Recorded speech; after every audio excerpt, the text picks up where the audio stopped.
The war was ending, but the trauma was just beginning to bloom like something poisonous through the soil of survival. Kanagawa Prefecture, September 1945. The American forces were moving through the Japanese countryside with the systematic efficiency of an occupation that would reshape an entire nation. But in a small agricultural region outside Yokohama, where rice paddies stretched toward distant mountains and villages clung to hillsides like desperate memories, something different was unfolding. The women who emerged from the work camps were not soldiers returning home in victory. They were the forgotten casualties of a war that had consumed their youth and stolen their futures. They had been conscripted into military factories, forced into labor battalions, subjected to conditions that no amount of official documentation could adequately describe. Some had been in unmarked facilities. Some had been moved repeatedly, their locations unknown even to their own families. They carried scars that weren't visible, wounds that didn't show on medical forms, trauma that would take decades to fully surface in their psyches. The American soldier who arrived at the edge of their makeshift recovery shelter didn't look like the conquest narrative that had been carefully constructed. His name was Thomas Haraway, called Tom by everyone who knew him, a farm boy from Iowa with calloused hands and eyes that seemed perpetually confused by the complexity of what he was witnessing. He was 19 years old, drafted at 18, deployed at 18, now stationed in this quiet corner of occupied Japan with instructions to help process and monitor the released workers, though what that meant in practical terms remained desperately unclear. Tom had never seen combat, though he'd been trained for it obsessively. The war had ended before he'd been shipped overseas, and now he found himself in the strange position of representing American authority in a place where American authority was simultaneously invisible and overwhelming. He moved through the provisional camps with the hesitant uncertainty of someone who understood deeply that he was not prepared for what he was witnessing. The first time he encountered the women was on a morning when autumn was just beginning to touch the edges of late summer. There were 14 of them in the facility that day, ranging in age from 23 to 47, though some of them looked far older, their bodies aged by whatever they'd endured in the factories and labor camps. They were receiving their initial processing paperwork, the bureaucratic transformation from POW status to civilian survivors, though nobody seemed to understand what that transition actually meant. Tom had been assigned to help with the paperwork, ostensibly translating, though his Japanese was barely functional and mostly consisted of phrases he'd memorized phonetically from a military handbook. Yuki, who would become the de facto leader of this group, approached him with the cautious directness of someone who'd learned to survive by reading every possible intention in a person's face. She was 34 years old, though she looked 50, her hair beginning to gray at the temples, her frame thin in a way that suggested every calorie her body had ever consumed had been strictly rationed by others. She'd been a teacher before the war, and that education had translated into a kind of organizational ability even in the ruins of her current circumstances. "You are not comfortable here," Yuki said in careful English, words she'd learned from an American prisoner before the camps were liberated. Tom was startled by her directness, by the fact that she'd noticed his discomfort so acutely. He attempted a professional response, but his voice betrayed him, cracking slightly with uncertainty. Yuki smiled, and in that smile was something unexpected, a recognition not of hierarchy or authority, but of mutual human vulnerability. She understood that this farm boy soldier was as displaced as she was, as uncertain about his role as she was uncertain about her future. From that first moment, a different kind of relationship began to form, one that couldn't be easily categorized by military protocol or occupation hierarchy. Over the following weeks, Tom became a regular presence at the facility, not because military command demanded his specific attention, but because the women began requesting his presence. It started as small things. Yuki would ask him to help with specific paperwork complications. Akira, a woman in her 30s who'd lost both her parents in the bombing of Tokyo, would ask him to help her understand American paperwork requirements. Miyako, a former factory worker who'd suffered injuries that weren't quite severe enough to warrant immediate medical attention but made ordinary labor impossible, would simply sit with him in silence, finding that silence comforting in a way that conversation with other survivors wasn't. These weren't romantic interactions in the traditional sense. They were something deeper and more complex, a recognition among traumatized individuals that another person's presence could constitute a form of healing. Tom's superiors noticed his frequent visits to the women's facility. There was initial concern that he was violating fraternization regulations, but his behavior was so completely appropriate, so devoid of any inappropriate conduct, that official investigation revealed nothing actionable. He was doing clerical work, helping with translation, assisting in logistics. Everything was within acceptable parameters. But the senior officers sensed something else, a depth of connection that didn't fit the intended structure of military occupation. They scheduled a meeting with Tom, a casual conversation that was anything but casual. His commanding officer, Major Wells, who'd spent his entire military career enforcing protocols without question, was direct about his concerns. Private Haraway, the women in that facility have experienced trauma that most of us cannot comprehend. Your presence there, while currently appropriate, is creating an attachment that will ultimately cause these women more pain when you inevitably move on to other assignments. I want you to consider the consequences of your actions, not from a military standpoint, but from a humanitarian one. Tom heard the message embedded in these words. The major was warning him that emotional connection was a more dangerous violation than regulatory infractions, because it created dependencies that couldn't be undone through simple military reassignment. Tom understood this warning, but he also understood something the major didn't, that for the women in the facility, the simple knowledge that another human being chose to see them with care and attention was already transformative. It wasn't about his future presence or absence.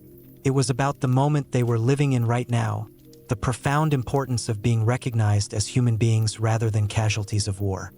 Yuki had noticed the shift in Tom's demeanor after his conversation with the commanding officer. She'd learned to read the subtle changes in military authority through years of processing orders in the factory, understanding how institutional power moved through individuals. She called a private meeting with him one afternoon in a small room that had been designated for counseling purposes, though no actual counseling equipment had been installed. The room was empty except for 2 chairs and the weight of everything that needed to be said but couldn't be said in formal settings. Yuki chose her words carefully, English mixed with Japanese in moments where she couldn't quite bridge the language gap. The major is right that we will suffer when you leave. We understand this. We have learned to understand many kinds of suffering, but we also understand something else, that moments of kindness matter more than futures we cannot control. You are kind to us, Thomas. You see us. In the camps, we were not seen. We were labor. We were replaceable. Now you see us as people. This matters more than military rules. This matters more than what comes after. Tom listened to these words, and something crystallized in him, a recognition that sometimes protocols existed precisely to prevent the kind of genuine human connection that these women desperately needed. He made a decision in that moment that would have consequences he couldn't fully anticipate. He would continue to be present with these women. He would continue to see them as human beings. He would accept whatever consequences followed from that choice.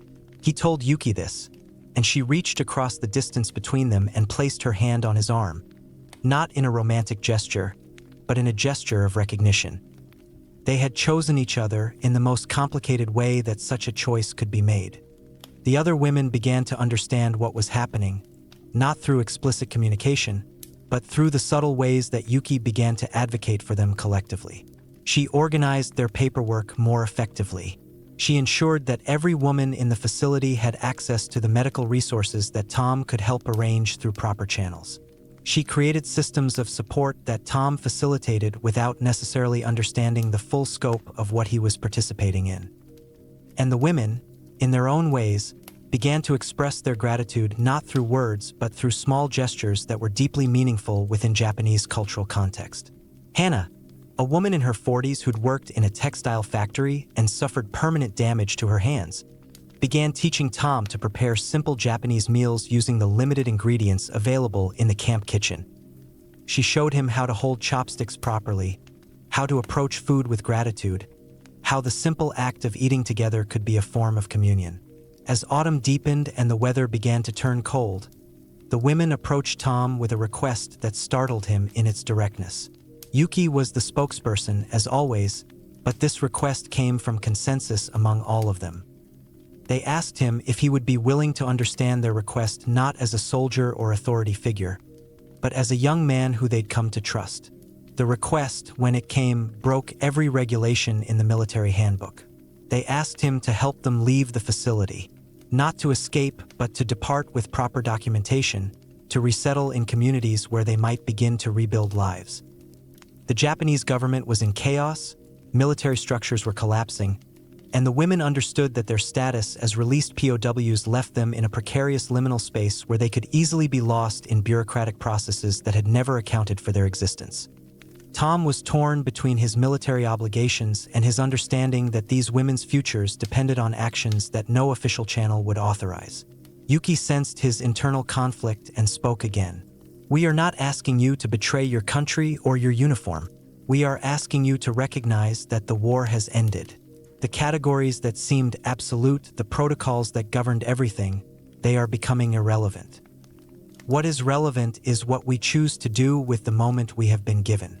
We choose to move forward with our lives. If you help us, you are not violating orders. You are honoring what the war was supposedly fought to achieve: freedom, humanity, the right to determine our own futures." Tom made his decision in a moment of clarity that felt both terrifying and absolutely necessary. He would help them. He would use his access to military resources, his ability to move through the occupation authority's bureaucratic systems, and his authority as a soldier to create pathways for these women to resettle. He began by carefully documenting each woman's situation, creating comprehensive records that established their status as Japanese civilians rather than continuing POWs. He worked with Japanese civilian authorities who were slowly reconstituting local government structures.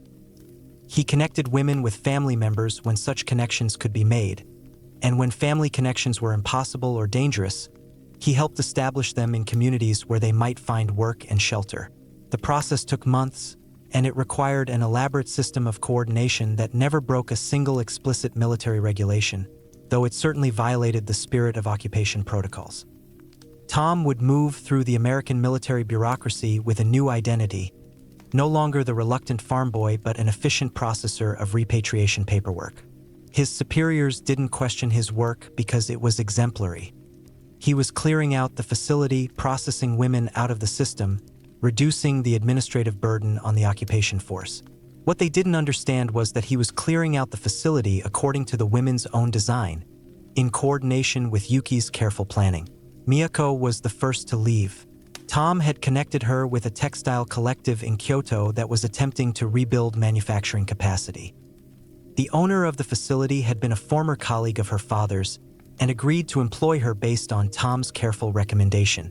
When Miyako left, she bowed to Tom in the way that Hannah had taught him was appropriate for expressing deep gratitude. She pressed a small handwritten note into his hand, a note that she'd written in careful English, the words phonetically sounded out and corrected by Yuki. The note read simply, "You gave me back my future. I will remember you when I look at the sky." One by one, the women departed. Akira went to stay with distant relatives in Nagano. Hannah remained in the nearby region and found work in a small restaurant, her damaged hands still capable of preparing food if not performing factory labor. Others moved to established communities where Japanese women were already attempting to rebuild their lives. By the beginning of 1946, more than half of the women had successfully resettled through Tom's careful orchestration of paperwork and connections. The facility that had once held 14 traumatized women was becoming nearly empty, and Tom's role in the occupation was becoming increasingly tangential. But something unexpected happened as the women departed. Each of them, in their own way, asked Tom the same question, phrased differently but meaning the same thing. They asked him if he would consider allowing them to care for him in whatever way they could, even in the future when he was no longer stationed in their region. They asked if he would accept their gratitude in forms that military protocol wouldn't are. Yuki phrased it most directly, in a moment when she and Tom were alone in the facility's administrative office, processing the final paperwork for a woman named Sachiko who was moving to Osaka to live with her sister. "You have given us our lives back. We cannot repay this in ways that the military will recognize. But we can love you. We can remember you. We can make sure that whatever we build with our futures, you are part of it because you are part of how we got there." Tom felt the weight of this request, the profound responsibility it carried. He understood that Yuki wasn't making a romantic overture, though there was a kind of love in what she was expressing. It was something beyond romantic love and something deeper than friendship. It was a kind of existential gratitude, the recognition that another person had chosen their humanity when the world had marked them as disposable. Tom responded not with words but with actions. He began to document not just their resettlement but their ongoing status. He created informal channels through which they could communicate with him. He began to understand that his role had shifted from military occupation to something that didn't have a name in official protocols, a kind of guardian of their continued well-being, a witness to their survival. As the facility emptied and spring arrived, Tom received orders for his own reassignment. He was being transferred to Tokyo, and from there he would likely be shipped back to the United States as occupation forces were being gradually reduced. The news devastated him in a way he hadn't anticipated, not because he wanted to extend his military service, but because he understood that his departure would mean the end of his ability to support these women in the ways that he'd been doing. He requested a final meeting with Yuki before his transfer took effect. They met not in the administrative office but at a small shrine that Yuki had shown him months earlier, a place of quiet that had become sacred to both of them because it was where they'd learned to understand each other across the barriers of language and culture. Yuki gave him a gift in that meeting, a small wooden box that she'd asked one of her contacts to carve. Inside the box were photographs of all the women, and beside each photograph was a handwritten note in Japanese with English translations that Yuki had carefully prepared. Each note contained a woman's name, her age, her new location, and a single sentence expressing what Tom had meant to them. The notes read like fragments of gratitude scattered across a landscape of survival. "You gave me work when I thought I would never work again. You taught me that American soldiers could be kind. You remembered me when the world wanted to forget. You made me believe that I could have a future." Tom held that box and wept, not from sadness exactly, but from the overwhelming recognition of what he'd participated in and what was ending. "These women," Yuki said, speaking slowly so that Tom could understand every word, "they will carry you with them always. We will tell our children about the farm boy who treated us like humans. We will remember that in the chaos of war's ending, someone chose to see us. This matters more than any regulation. This matters more than military order. This will matter forever." Tom tried to respond, but the words wouldn't come. He simply held the box and tried to memorize Yuki's face, understanding that this moment was a kind of ending that he would spend decades trying to process. Tom returned to the United States in the summer of 1946, carrying the wooden box and the weight of experiences that nobody in America seemed prepared to understand. He settled in a small town outside Des Moines, took work as a construction foreman, married, had children, lived what appeared to be a completely ordinary life. But he never stopped thinking about the women of Kanagawa Prefecture. He never stopped looking at the photographs and notes in the wooden box. He never stopped understanding that his life had been fundamentally altered by his choice to see those women as human beings worthy of care and protection. What Tom didn't know was that the women were doing something similar on the other side of the world. Yuki had established a kind of informal network among the women who'd been resettled. She maintained correspondence with as many of them as could be reached. She kept track of their lives, their recoveries, their attempts to rebuild. When Miyako got married to a carpenter in Kyoto, Yuki made sure to document this. When Akira successfully established a small bookshop in Nagano, Yuki celebrated this. When Hana's restaurant became successful and she was able to purchase a home, Yuki ensured that Tom received a detailed letter explaining Hana's accomplishments. For decades, Yuki served as a living connection between Tom and the women he'd helped, maintaining a relationship that transcended geography and time. In 1962, Tom received a letter from Yuki that changed everything. She wrote to tell him that she was dying. Cancer had been slowly consuming her body for the past year, and she had perhaps 6 months remaining. In this letter, she asked Tom if he would finally return to Japan, if he would visit the women who were still alive, if he would help them understand that the connection they'd all felt decades earlier wasn't a memory that should fade, but a living truth that needed to be honored. She wrote, "I am not afraid to die, Thomas. I have lived longer and better than I thought I would when I was in the camps. I am dying having known kindness. I am dying having known you. I want you to come back and tell the others that their lives, the lives we built after you helped us, they matter. They matter, that you are part of them. Come back. Please come back." Tom read this letter and understood that this was a call he could not refuse. He made arrangements to leave his job, to leave his family temporarily, to return to Japan.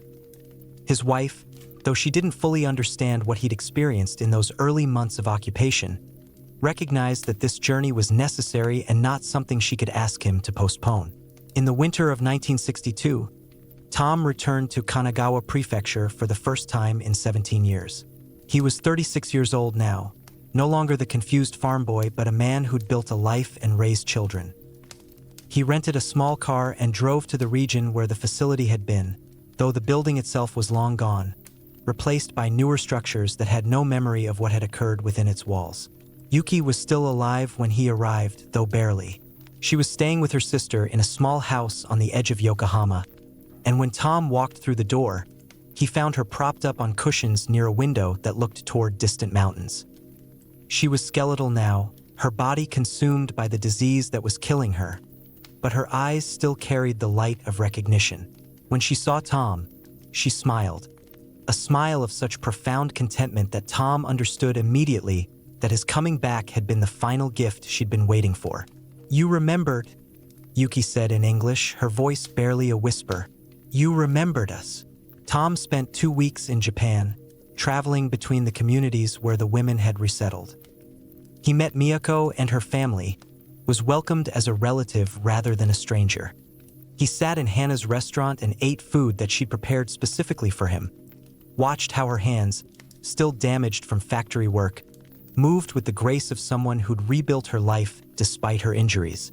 He traveled to Akira's bookshop and saw the shelves filled with books she'd carefully collected, understanding that she'd built her refuge from words and ideas rather than material comfort.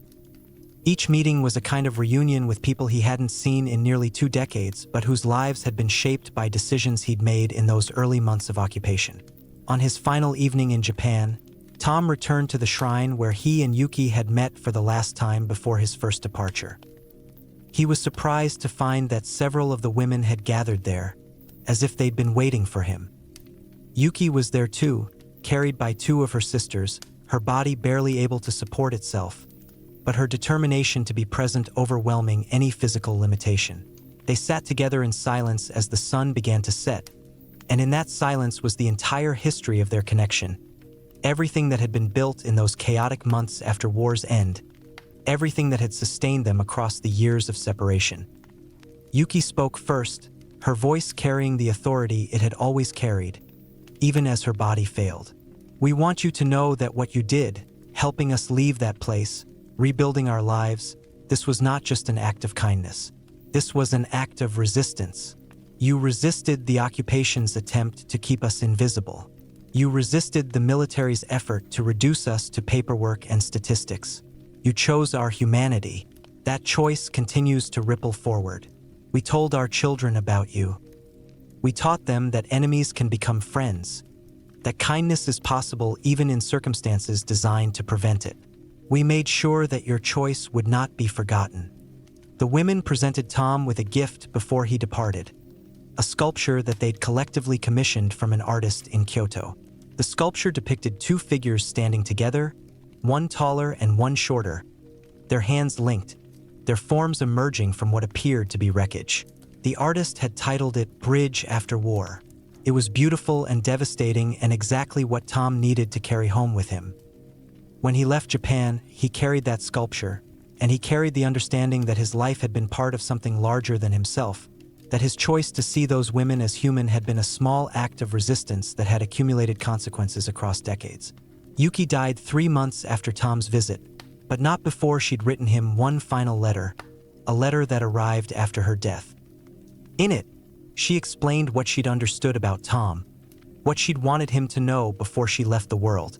She wrote that she'd recognized in him the same capacity for transcendence that she'd learned during those months of cooperation and care. She wrote that the women had asked to be made his, not in a sense of romantic possession, but in a sense of being recognized as belonging to something beyond the military structures that had tried to control them. They had asked to belong to him in the way that survivors belong to those who helped them survive, in the way that the saved belong to their saviors. She wrote, "You did not make us yours, Thomas. Rather, you allowed us to make you ours, to understand that your choice to see us meant that you became part of our story, and we became part of yours. We are bound together now, across death, across oceans, across time. Nothing can undo that binding. We are grateful." Tom lived another 32 years after Yuki's death, and he spent many of those years thinking about the profound gift he'd been given, the opportunity to participate in something that transcended war and occupation and military hierarchy. He became an advocate for survivors of various forms of trauma and detention, though he never publicly detailed his experiences in occupied Japan, understanding that those experiences were sacred and private. He kept the wooden box and the sculpture and Yuki's letters in a place of honor in his home. When his own children asked about his time in Japan, he struggled to find words adequate to the experience, eventually settling on the simple truth: "I was given the gift of being needed. The women allowed me to help them rebuild their lives, and in doing so, they rebuilt mine." Tom died in 1994, and in his will, he left the wooden box, the sculpture, and all of Yuki's letters to the Kanagawa Prefecture Historical Society, along with a detailed account of what had occurred in those months after the war's end. His family donated them with the understanding that these objects represented a piece of history that was too important to remain private. The exhibition opened in 1996, and it became one of the most visited displays in the museum, attracting not just historians and students, but ordinary people seeking to understand something fundamental about human connection and survival. The plaque beside the exhibition reads in both Japanese and English, "In the chaos of occupation's end, a farm boy soldier and traumatized women asked a simple question. What if we chose each other? What if we recognized our common humanity?" This exhibition honors what became possible when that choice was made, when ordinary people decided that connections mattered more than military protocol, when survival became not just an individual achievement but a collective act of witnessing and care. The women who survived to see this exhibition were elderly by then, their lives long established, their wounds partially healed, though trauma never truly heals in any complete sense. But they visited the museum and looked at the objects and read Yuki's letters and understood that their choice to ask that farm boy to stay, to help them rebuild, to recognize them as human beings, that choice had been documented and honored in ways they'd never anticipated. What makes the story of Tom Haraway and the women of Kanagawa Prefecture remarkable is not that it ended in romantic fulfillment or military heroism or any conventional narrative resolution. What makes it remarkable is that it existed at all, that in the midst of occupation and trauma and the systematic attempt to reduce human beings to administrative categories, someone chose a different path. Tom chose to see the women as people rather than problems. The women chose to ask for help rather than accept despair. Together, they built something that shouldn't have been possible according to every regulation and protocol that governed their world. They built a bridge between two supposed enemies and proved that such bridges could not only exist but could last decades, could outlive the people who built them, could continue to matter to future generations seeking to understand what peace might actually require. The women asked Tom to make them his, to take responsibility for their futures, to recognize them as valuable not just as survivors but as human beings worthy of care and protection. He agreed to this request not through romantic involvement but through the fundamental act of witnessing, through the decision that their stories mattered, that their lives were worth saving, that the occupation's logic of division could be resisted through simple human kindness. That resistance echoed through decades. It echoed in the lives they rebuilt. It echoed in the families they created. It echoed in the museum exhibit that now tells their story. It echoes still in anyone who hears what they did and recognizes in their story a possibility for their own lives, the possibility that we can choose each other across any divide, that we can build connections that military authority cannot control, that we can make peace real through the simple act of seeing each other as human beings deserving of care, recognition, and love.